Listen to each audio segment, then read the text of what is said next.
The last time this happened was in October of 1995. 10 defendants spent 8 months on trial in a Manhattan courtroom, accused of conspiring to levy a war of urban terrorism against the United States. There was an outburst from one of the 2 American defendants when the jury finally announced its verdict. Police were all over the Manhattan Federal Courthouse as the largest terrorism trial in U.S. history ended after 1 week of deliberations. The jurors, known only by number, found blind Muslim sheikh Omar Abdel Rahman and 9 of his followers guilty of seditious conspiracy to wage a war of urban terrorism to pressure the U.S. to change its Middle East policy. With the sheikh as the spiritual leader, the terrorist plot included bombing 5 New York landmarks within a 12-square-mile area in the space of 10 minutes. And there was a plot to murder Egypt's president, Hosni Mubarak. Sheikh Omar Abdel Rahman and El Sayed Nosir face life in prison without parole. The 8 other defendants face at least 20 years. 10 people were found guilty of seditious conspiracy against the American government in that trial. Seditious conspiracy is a big charge. It is an old one. It dates back to the Civil War era. The statute defines it this way. If 2 or more persons conspire to overthrow, put down, or destroy by force the government of the United States, or to levy war against it, or to oppose by force the authority thereof, or by force to prevent, hinder, or delay the execution of any law of the United States, those convicted can face up to 20 years in prison. It is rare to see this charge filed. It is even more rare to get an actual conviction. That case from 1995 was the last seditious conspiracy case that ended in a conviction. And that is why it was such a big deal in January when the Justice Department charged 11 members of a far-right militia group called the Oath Keepers, including their leader, a man named Stewart Rhodes, when they charged him with seditious conspiracy, among other charges. The Justice Department argued that the defendants organized a violent attempt to stop the democratic transfer of power on January 6th, to oppose American laws governing our democracy by force. 2 of the 11 pleaded guilty, and they're cooperating with the U.S. government. 4 of the 11 face trial starting next week, leaving the 5 defendants whose fates were announced today.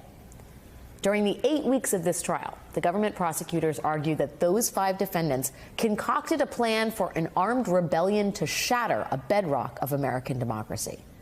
Prosecutors argued that the Oath Keepers plotted against President Biden because they didn't like the 2020 election results.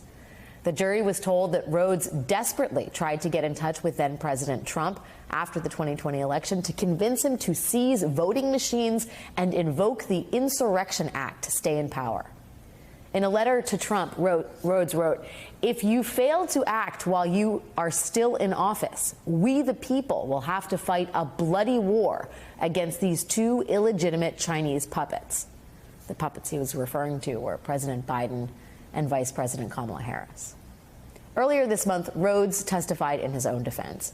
In discussing his hope for Trump to invoke the Insurrection Act, he claimed that anti-fascists had somehow attacked the White House and that he wanted to make clear President Trump could rely on us and other veterans to protect the White House. Prosecutors presented evidence, including text messages of Rhodes telling his followers to prepare for civil war. Quote, "Trump needs to go for it and do his duty. He should do it now. But if he does wait till January 6th, then he should still do it, and we need to be ready to support him 100% and then some. We will then be in a brutal civil war. More of the military will side with Biden because the traitor generals will tell the troops that Congress just made it official. Biden is president. Trump will have 2 weeks to seize the evidence of treason and do the massive data dump to show all Americans, and especially the military, who is a traitor from top to bottom. Be ready to roll in any way we are needed. Get your affairs in order and get yourself and your gear squared away." That is what he wrote. Prosecutors also showed evidence that Rhodes, who never entered the Capitol building himself, that he was in touch with some of his followers minutes before they broke into the building. And they argued that Rhodes was planning for more violent action until Oath Keepers started getting arrested for their roles in January 6th. In closing arguments last week, one of the Justice Department's lead prosecutors, a man named Jeffrey Nessler, he said, "They claim to be saving the republic, but they fractured it instead." After all that, the jury took about 1 week to deliberate, and today they returned a verdict. They found Stuart Rhodes and another Oath Keeper who ran the group's Florida chapter, a man named Kelly Meggs, found them both guilty of seditious conspiracy. They acquitted Rhodes of 2 other conspiracy charges, and they found 3 other defendants not guilty of sedition.